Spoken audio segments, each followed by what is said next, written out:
Добрый день, шановные сябры, добрый день, шановное господарство. 5 подій от Вячеслава Сівчика і я, Вячеслав Сівчик. Будемо казати про тиждень з 3 по 9 жнивня. Я пропоную 5 наступних подій. 9 жнивня, 6 годов кровавой недели 9 жнивня 2020 года в Беларуси. Другое, 6 и 9 жнивня, 81 год атомной бомбардировки Хиросимы и Нагасаки. Третье, 7 жнивня, инаугурация президента Колумбии Абеларда де ла Эспрелли. Четвертое, 9 жнивня, 116 годов с дня народжения Ларисы Гениуш. И пятое, именные даты в белорусском национальном календаре. Уже 6 годов прошло с кровавой недели 9 жнивня в Беларуси. Кто ведает историю, памятает, что 9 студня 1905 года поп Гапон повел рабочих на площадь для того, как передать петицию кровавому Миколаю II. Заместо передачи петиции был расстрел, были забиты люди. И эта кровавая неделя пачалася первая Российская революция. Нечто подобное зрабілі и в 2020 году в Беларуси. Справа в том, что Захад чамусьці поставил на Лукашенко, всякие маки и іншие ГБшники развели по вельмі простой схеме, что инакше з'явятся в Беларуси российские танки.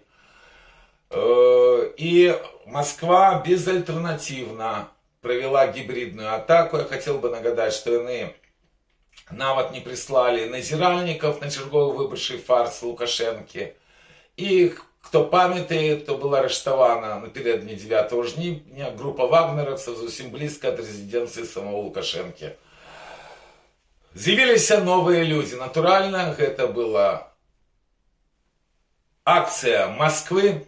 За этим стояли московские гроши, что видовочно по биографии людей, которые выскочили как черти с табакерки и хлустили белорусам, что в Беларуси могут быть выборы. Никаких выборов при Лукашенке в Беларуси быть не могло. Тому людей подманули, люди пошли на выборчие участки, где натурально никто и не собирался лишить голосы. Их сустрели дубинками, после кулями. Уже ночью 9 жнивня вся Беларусь ведала, что есть забитые, хотя пасля тых падзеяў засталося толькі некалькі прозвішчаў. Афіцыйна першы загінуўшы это Александр Тарайковскі, это будзе уже 10 жнівня, калі беларусы проявяць вельмі рэдкая мужнасць і в адказ на гвалт, крывавую лазню, якую зрабілі карнікі Лукашэнкі в Менску і в іншых гарадах, мужна выйдут и будут биться с карниками. Не падрыхтаваныя до революции, абсолютно. Але ж десятки тысяч, сотни тысяч людей побачили, якая злосная банда кірует Беларусью. Вельмі шмат было ахвяр 9 жнивня. Насамрэч арыштавана было столькі, колькі пишут праваабаронцы зараз за все падзеі 2020 года. Над людьми жахліва здзекаваліся, людей жахліва збивали. Все это было вельмі крывава. Люди сапраўды не чакалі, что такое будзе. Яны разлічвалі зусім на іншае. Яны разлічвалі на нейкі цуд. Я сейчас прыгадываю сказ Анджея Пачобута, які он написал в Фейсбуку, калі была падзея в Гародні, был арыштаваны Сергей Тихановский. Пачобут написал, что натурально никаких выборов не будзе. Але ж цікава будет поглядеть. Оказалося не цікава. Але эта кровавая неделя одночасно показала, что белорусский народ, хоть и поневоленный, живы. Супротив был вельми и вельми шаленый. И банда вымушена была отступить 12 жнивня. Потому что нават те люди, которые в банде Лукашенки не здрыганулись от той крови белорусской, якая была пролита, именно тады, 9-11 жнивня, замест белых ленточек российской оппозиции, за якой шли Тихановская, Колесникова и Цыпкала. По всей Беларуси были подняты наши бело-червоно-белые стяги. Але лукашенковская банда давно кірует Беларусью. До всего уже люди начинают звыкаться. Зверните увагу, в 10 году Калі Ярослав Романчук прочитал ГБшный текст, он был дастаткова, між іншим, нейтральный, его осудили, и он сошел с политицы. Тут неяк все забылися про то, что читала Тихановского 10 жнивня, коли люди гинули за Беларусь. И тем не меньше мы бачим, что на диаспоре 9 жнивня робится як день годности. Годность на забойствах белорусах побудовать немагчыма. Тая хлусня, з якой шли по московскому плану до белорусов, яна таксама забивала белорусов. Не только карники, бо хлусня забивает. Все вельми просто. Московский проект спецслужбы Лукашенко передали на Заход, и он зробился заходним. Потому что банда Лукашенко незаконно керует Беларусью уже 33-й год. И самое жахливое, могут быть разные оттенки, як называть 9 жнивня, але самое жахливое, что и про 6 годов после той крови, страшной крови, Лукашенко при уладе. И там моцная диктатура. И что день арыштовывают и сбивают белорусов. Нехай это уже старый злочинцы, уже и твар мает, як у нейкого Батыя. И он ненавидел и ненавидит белорусский народ. Белорусский народ ненавидит его. И это выкористала Москва в своих интересах в 2020 году. Бо от 2020 года выиграла только Россия. И на великий жаль Лукашенко. Мы проиграли. Треба мець мужность зразуметь, что такое поразы. Нельга отдавать забитых белорусских героев. Нельга, каб злочинства лукашенковской банды цягнулись вечно. Бо той террор и репрессии, якія штодзень адбываюцца в Беларуси уже на працягу 6 годов, ён мае только одно тлумачэнне. Это таким чином лукашенковская банда рыхтуется до Великой войны. Яны рыхтуются. А кому себе не хочется на крови белорусов святкаваць, что абсолютно неправильно. И так не мусить быть. Свой до своего по своей. Шановные белорусы, калі ласка, падтрымайце YouTube канал Вячеслава Сивчика, мой YouTube канал. Калі ласка, распаўсюджвайце информацию, что такие YouTube канал есть, бо ситуация в Беларуси катастрофичная. Калі ласка, комментуйте, калі ласка, задавайте пытания. И хто може, окажите, калі ласка, финансовую допомогу, что можно зрабіць по першему комментару под гэтым видео. Свой до своего по свое. Калі был первый чернобыльский шлях, то там был звон, які мерно бил Хиросимы. В 1945 году 6 и 9 жнивня 2 атомные бомбы американские были скинуты на 2 японские города. Заканчивалась Другая светная война. Эта атомная бомбардировка, и она примусила Японию к капитуляции. Якраз, коли другий раз применили ядерную зброю в Нагасаки, причем Нагасаки выпадково опынулся под ядерной бомбардировкой, такое бывает в свете, хотели нанести удар по іншому городу, а лишь было кепское надворье, и в опошний момент скинули бомбу на Нагасаки. Так вот, это в этот день Советский Союз обвестил войну Японии, вось, на самом заканчэнні Другой светной войны. Вынікі той бомбардировки не только политичное заканчэнне Другой светной войны, а лишь ведомо, что сотни тысяч людей загинули. Загинули сотни тысяч и в момент применения ядерной зброи впершыню никто этого не чекал.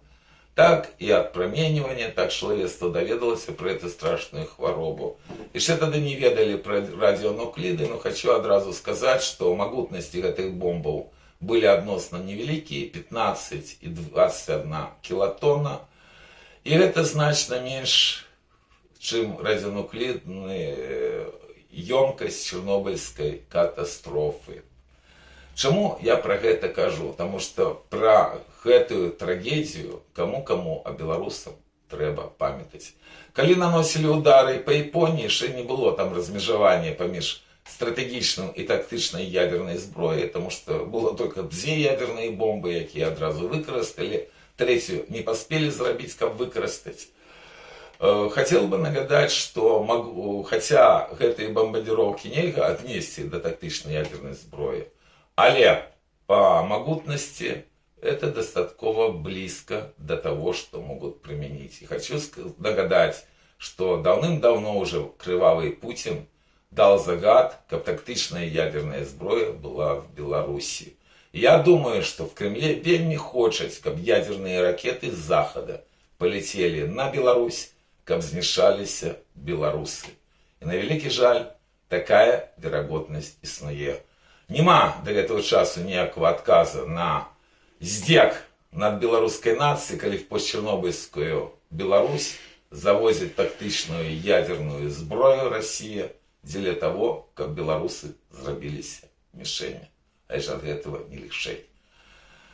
Мікола Статкевич, калі змог писать до белорусского народа, одразу написал, что только змаганне за безъядерную Беларусь может уратовать нашу нацию. На вялікі жаль, верагоднасць применения ядерной зброі зараз як ніколі велика, потому что немагчыма параўноўваць таких пачвар, як Путин, Лукашенко и іншыя, с теми дзеячамі 20-го стагоддзя, якія не применили ядерную зброю, хотя там было некалькі момантаў, калі здавалася, что будзе уже ядерная война. Гэтые пачвары сённяшнія значна і значна горш. Таму нагадываю про Японию, бо небяспека висит над нашей родной Беларусью. И мы пакуль нічога не зрабілі, каб этой небяспекі не было. Свой да свайго па свае. Шановныя беларусы Варшавы, кому трэба кветкі ці файныя букеты, калі ласка, звяртайся в краму по продажу кветак, якая по адресе Варшава, улица Кабельска, 6.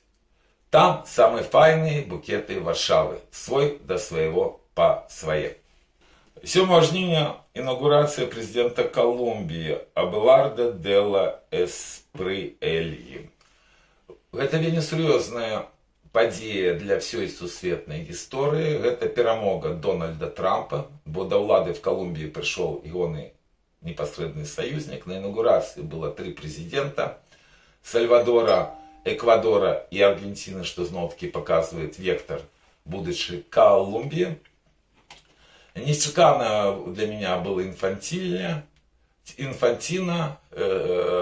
президент ФИФА, был выконуючий обов'язки Верховного генерального прокурора Злученных Штатов Америки, а лишь это не так важно. Пришел на смену политик, правый политик, який объяснил, что головное это борьба с наркомафией. Пасля леволиберального урада и президента одразу занял произраильскую позицию. Покуль неведомо, як он будет ставиться до Украины. Для Украины это вельми важно, потому что недавно я прочитал, что воюет за Украину 16 тысяч замежников, и 40% из них это как раз представники Латинской Америки, в основном с Колумбии. Одразу почалась борьба с наркокартелями. Уже забиты некалькі боевиков наркокартелей в неделю. И я разумею, что эта борьба будет вестися вельми жестко, и Злученные Штаты Америки уже обвесили об тем, что будут допомагать в этой борьбе, что важно так само для всего свету. Между іншим, по другой теме, я не здивился, что в Европе зараз дефицит опиума. Справа в тем, что талибы, не глядя на все то, что они тимрашали, они цалком спынили вытворчесть опиума в Афганистане и выращивание опиумного мака. Вот так, оказывается, что тимрашалы по некоторых пытаниях значно лепш, чем вельми прогрессивные политики. В Европе возникла проблема, потому что молодь заместо ранейших наркотиков вымушенно переходит на синтетику. Дивные справы робятся в свете. Колумбийские подеи непозбежно поплывают на Украину. Нагадаю, что Дональд Трамп, он завяз в Иране, кошты на нафту по-ранейшую спекулятивные. Там весь час возникают разные ситуации по протоках. Весь час есть погроза того, что обстрелы массовые знову працягнуцца. До того ж, Израиль, Натаньяху, адмовіўся ад мирного плана по Газе. Там вельмі шмат праблемаў, і сапраўды Дональд Трамп завяз там сур'ёз і надолго. Ему реально вот гэтая перемога в Колумбии вельмі даспадобы, бо ніхто не отменял яшчэ доктрину Монро, по якой Америка мусіць сконцэнтравацца менавіта в краінах Паўночнай і Паўднёвай Америки, что я бачу і адбываецца. Еще раз подкреслю, что гэтая падзея вельмі важна и для Украины, где вельмі жахлівыя адбываюцца ракетные атаки городов Украины. Проспала разведка об тем, что нарастила вытворчасць Россия баллистичных ракетов, потому что весь час шли такие каски, что у них ракеты там закончатся. Не, вельмі резко эта вытворчасць взросла, и практически каждую ночь приходит информация об великих ахвярах по розных городов, разбурается инфраструктура Украины, промысловые предприемства. Я визуально бачу в Варшаве, что знову зрабілася больше громадян Украины, які приезжают в Польшу, не ведают, будут они тут заставаться, поедут далей, потому что все разумеют, что наступная зима в Украине будет жахлива. Одночасно то, что наносятся удары по России, и там страты по нафтоперапрацоўчаму комплексу, натурально не есть равнозначно тым ахвярам, якое несе і сёння Украина. Асабліва якая улічвае, што разбудоўваецца іхняя сувязь, і яны працягваюць свой паўзучы наступ на тэрыторыю Украины. Таму Украина вельмі такой зараз уразлівай ситуации, якая вельмі критичная может быть уже в эту зимку. Тому поглядим, як президент Колумбии будет ставиться до Украины. Свой до своего по своей. Шановные белорусы Варшавы, запрашаю в неделю 16 жнівня о 14 године на традиционную акцию белорусов Варшавы до помника Коперника. Варшава, помник Коперника, о 14-й, неделя свой до своего по своей.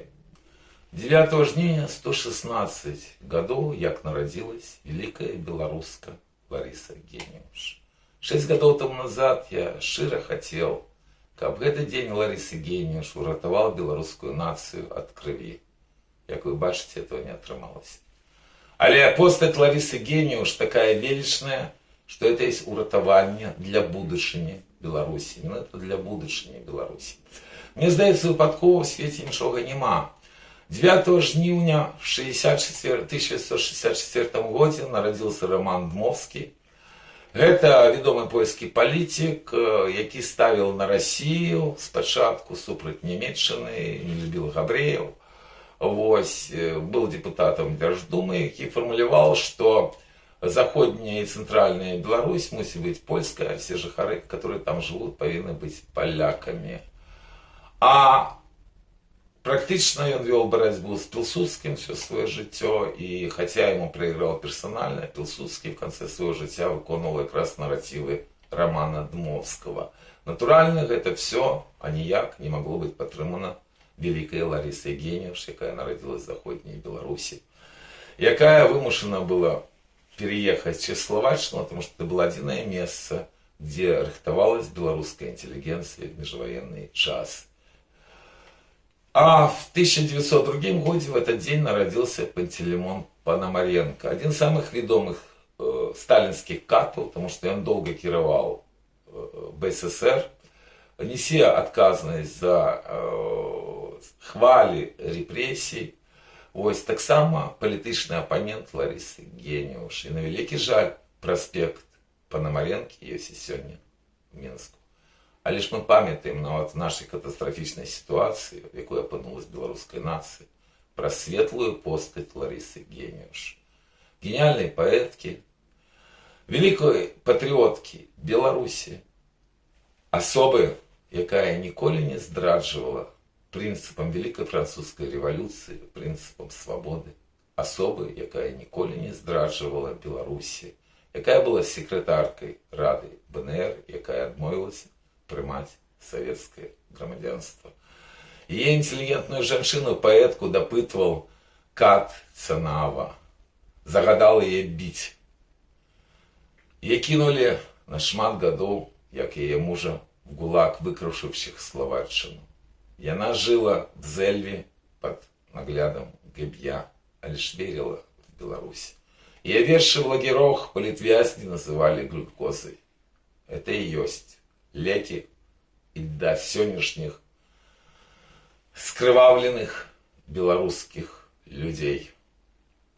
И она дает всем нам шанец, что мы можем быть людьми, что мы можем быть белорусами. И не выпадково в апошний шлях яе провожала вся Зельва.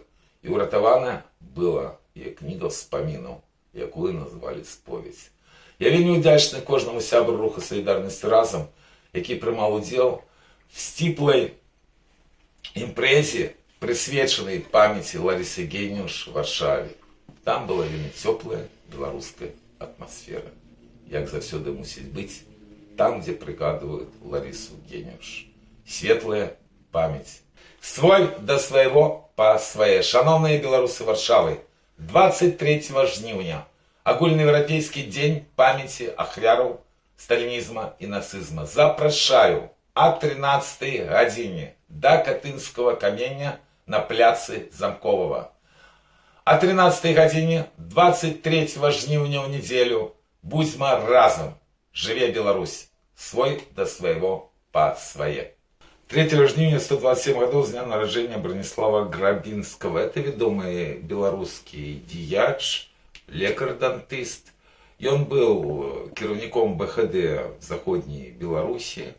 Удалося яму з'ехаць падчас Другой светной войны з Беларусі, дзейнічаў в Амерыцы і паходзіў практычна ва все нашы структуры дыаспоры, якія працавалі на Беларусі.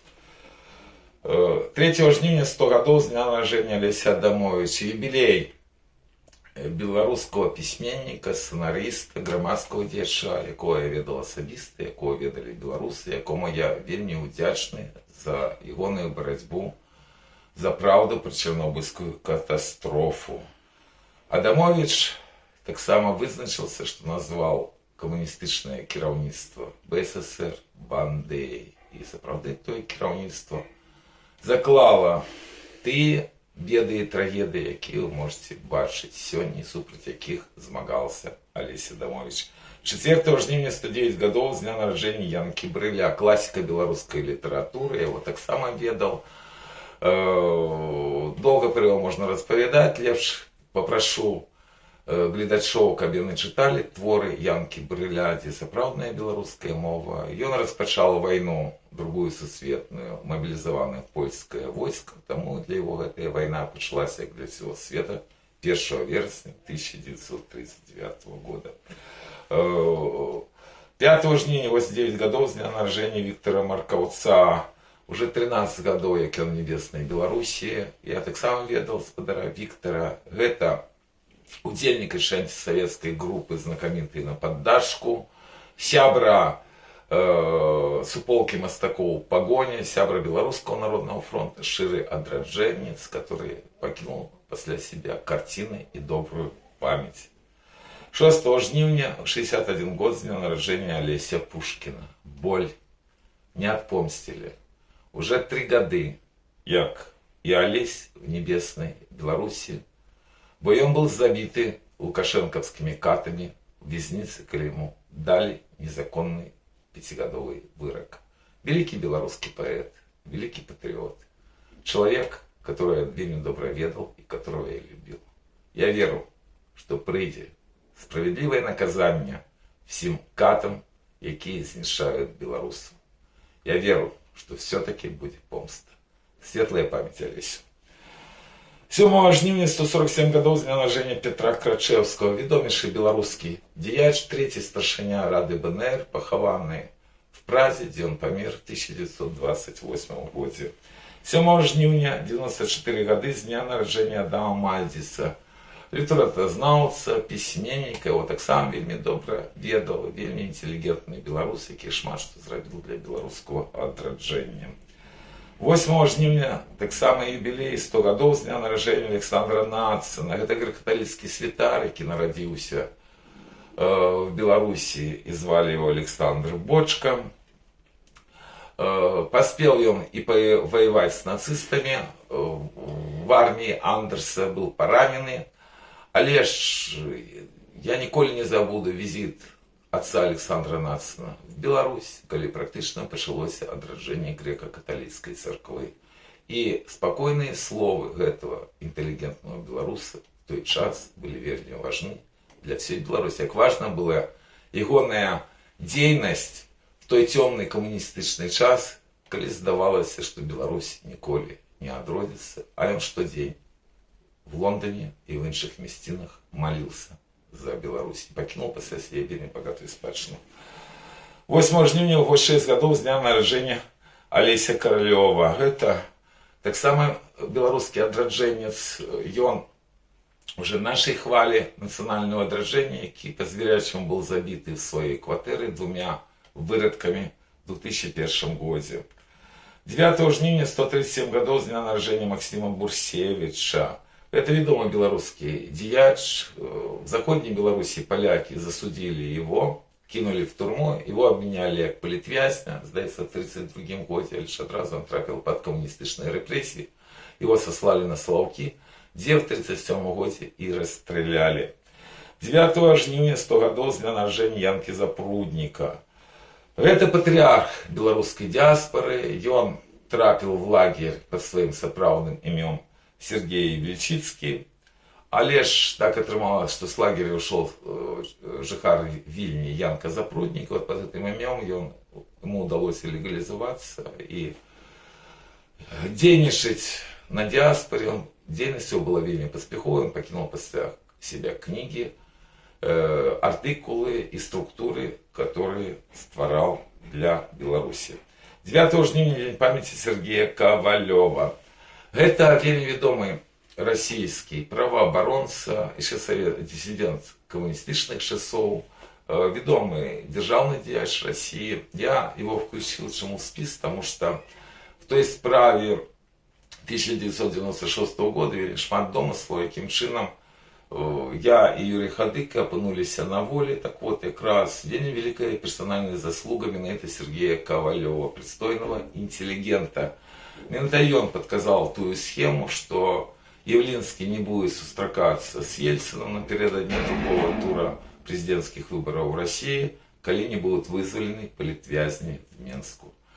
И политвязни были вызволены, потому что Лукашенко все ровно вельмі залежить от Москвы. И Сергей Ковалев это разумел и вельмі скористал. А еще ему вельмі удячны, потому что коли он был в делегации России в ПАСЕ, он поднимал пытания по забитых лидерах белорусской оппозиции. Ну, вот я перекидывал ему певные документы. Вот. И вельмі удячны, что он был з тых, кто адмовіўся от Ельцина еще в початку 96 года и одразу был супраць того, как Путин стал президентом Российской Федерации. 7 жніўня дзень памяти Максима Танка, сапраўднае імя і прозвішча Евгена Спрух, сапраўды вельмі вялікі беларускі паэт. Талент его няспрэчны. Ён заходні беларускі вядомы дзеяч. Палякі неаднойчы сажалі его в турму. Ёсць адпаведныя ягоныя спаміны і вершы напісаны. І для меня вельмі важна, что Максим Танк, ён не падтрымаў лукашэнкаўскую банду. Дарэчы, в савецкі час он дапамог шмат каму з беларускіх адраджэнцаў, выкарыстоўваючы свае афіцыйныя пасады. 5 жніўня дзень памяти Рамуальда Траўгута. Якраз 5 жніўня 1864 года в Варшавской цитадели адбылася ягоная страта. Это апошні кіраўнік паўстання 1963-64 года. На этом месцы перыядычна мы праводзім беларускія акцыі. Беларусы мусяць ганарыцца, что этот мужный человек народился на нашей земле. 4 жніўня дзень памяти Рут Олер.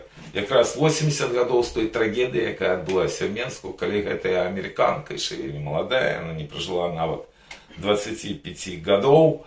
Ось уратавала 3 школьнікаў на возеры, але ж пасля пераахлаждения памерла. Яна была прадстаўніцай місіі АН, якая ратавала беларусаў ад голода. Голод штучно был зроблены камуністычнымі ўладамі, тому што рэквізавана было все зерне. Сергей Хажанков, вядомы беларускі палітвязень в мордовских лагерях, он 10 годов провел от звонка до звонка в лагерях в Мордовии в 1963-1973 году. Это он менавіта прапанаваў, каб рух солидарности разом проводили 4 жніўня акции на могиле Рут Олер. Мы их проводили. На гэта мусіла рэагаваць улада і Макей той же. І ў выніку 130-я школа ў Менску носіць імя Рут Олер, што вельмі і вельмі добра. Тому памятаем про Руту Олер, памятаем про той подвиг, який она здійснила. І памятаем, що і в ті часи були все-таки замежні сили, які спробували ратувати білорусів. І 3 жніўня, День памяти Майи Кляшторной. Одна из сумных новинок, яка пришла уже теперь из Беларуси, что в неделю 3 жніўня 26 года не стало Майи Кляшторной. Я вельмі добра ведаў, познайомился ее в 1988 году. Вось, она была кіраўніком мартыралога Беларуси, неаднойчы выступала на акциях Руху Солидарности разом. Это дочка поэта Тодора Кляшторного, якая уже народилася, калі бацьку забрали в турму, его расстреляли 29 кастрычніка 1937 года. И на великий жаль, Майя Тодоровна так и не дочекалась ані суда, ці трибунала над жахливым коммунизмом, жахливой идеологией, а не то, как рассказали правду, где хотя бы похованы ее батька. Бо и сегодня в Беларуси час темры, БГВшная банда кирует Беларусь. Светлый образ Майи Тодоровны завсёды будет с нами. Светлая память.